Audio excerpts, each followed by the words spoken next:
Welcome in Core.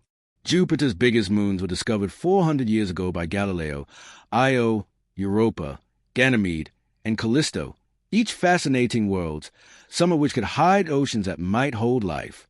Now NASA claims that the Juno spacecraft has detected an FM radio signal coming from one of these giant moons. Where did the signal come from? How did NASA find it? And what are the secrets of Jupiter's other moons hiding? Applause. How did NASA find it? We saw your comments about wanting to hear more about the strange FM signal coming from one of Jupiter's moons, and now we've delivered just for you. Enjoy. Something recently happened that caught everyone's attention. NASA's Juno spacecraft is still out there wandering space, and for the first time since it was launched, it picked up an FM radio signal coming from Jupiter's moon Ganymede. This is the same kind of signal that you would find here on Earth. In fact, we use this signal every day and know it as Wi-Fi. Did we just pick up an alien radio station broadcast from Ganymede? To figure that out, we need to know more about this icy alien world. Ganymede is the largest moon in the entire solar system. If it was orbiting the Sun, it would be a planet itself, being larger than Mercury. Although Ganymede doesn't have an atmosphere, it's the only known moon to have a powerful magnetosphere, which sometimes produces auroras that are affected by the moon's underground saltwater oceans. The rocking seen by the auroras gives researchers evidence that the underground oceans on Ganymede are possibly liquid and very salty, far saltier than Earth's oceans. The FM signal that came from Ganymede originated from electrons in electromagnetic fields, a process causing the electrons to whirl and oscillate much slower than their spin rate.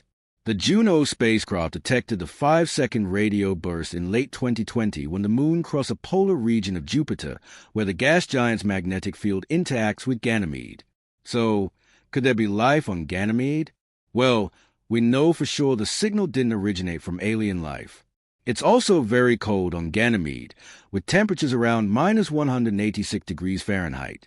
However, during one of its flybys, the Galileo spacecraft detected a dense stream of atomic hydrogen escaping from the moon's very thin atmosphere. This means that there are large amounts of oxygen that's locked up or hovering over its icy surface. Atomic hydrogen is the lightest atom, and Ganymede has a weak gravitational field. So the hydrogen escapes, and the atomic oxygen stays behind. Some researchers say that Ganymede could have as much oxygen on its icy surface as the Earth has in its atmosphere.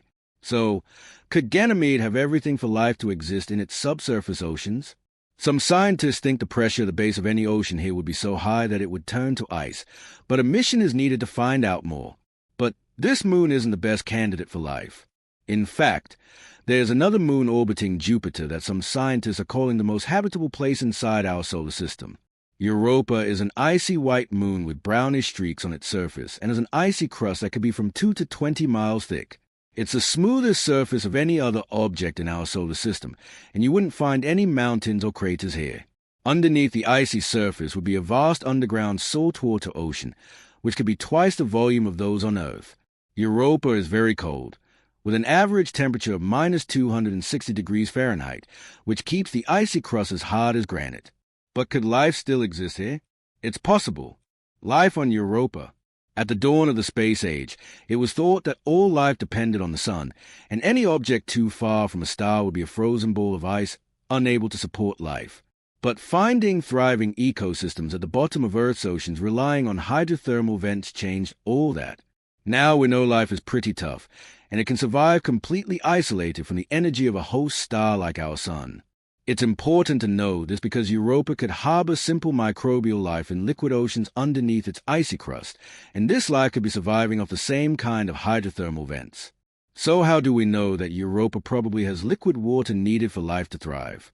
The Galileo spacecraft that flew over the moon in the 90s uncovered evidence of a vast, deep, dark global subsurface ocean.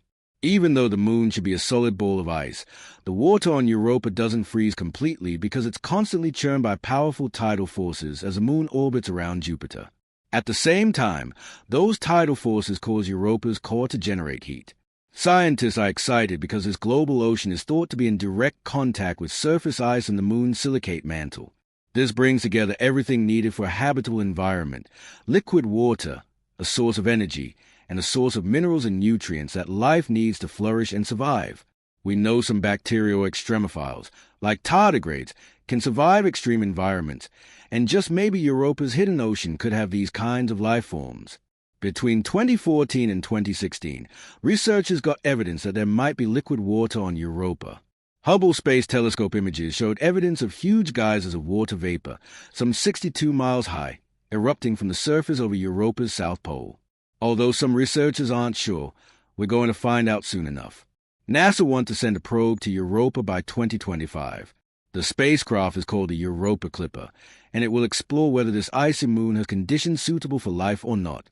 The $2 billion solar power probe will fly by Europa 40 to 45 times using a number of high-tech instruments to study the moon's icy shell in the ocean that's underneath the surface.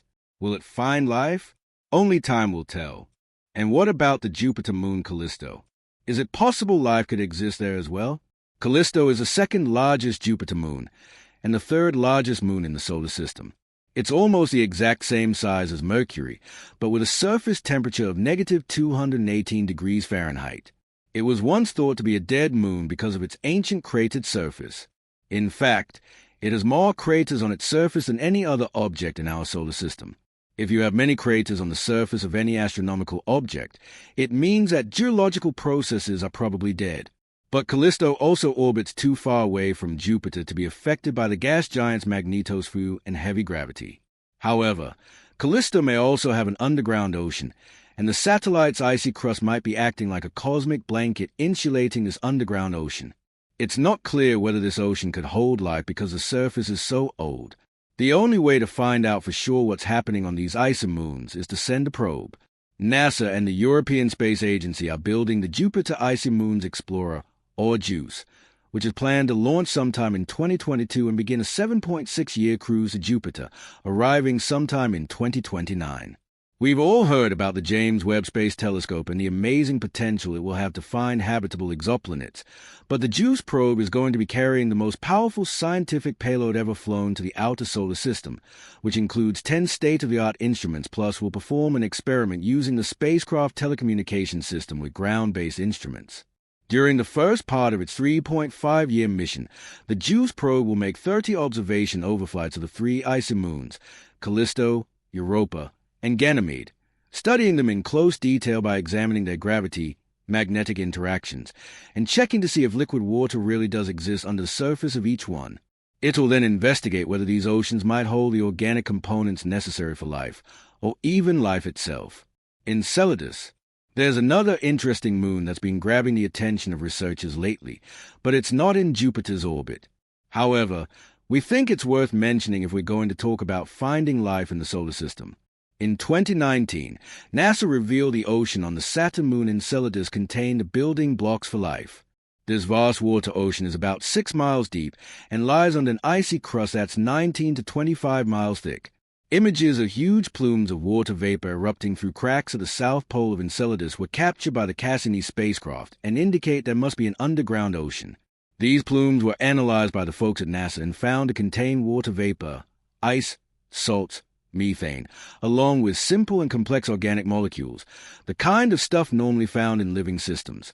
The newest study of Enceladus shows the moon is more geochemically complex than previously thought, and the carbon dioxide is being controlled by chemical reactions on the seafloor of an interior ocean, boosting the chances of the moon having some kind of life. On Earth, oxygen-breathing creatures consume energy and organic matter like glucose and oxygen to create carbon dioxide and water. And oxygen-breathing microbes can metabolize hydrogen to create methane. NASA's Cassini's ion and neutral mass spectrometer detected methane, carbon dioxide, ammonia, molecular nitrogen, and molecular hydrogen in the plumes, and molecular hydrogen would indicate there's free energy available in the oceans of Enceladus.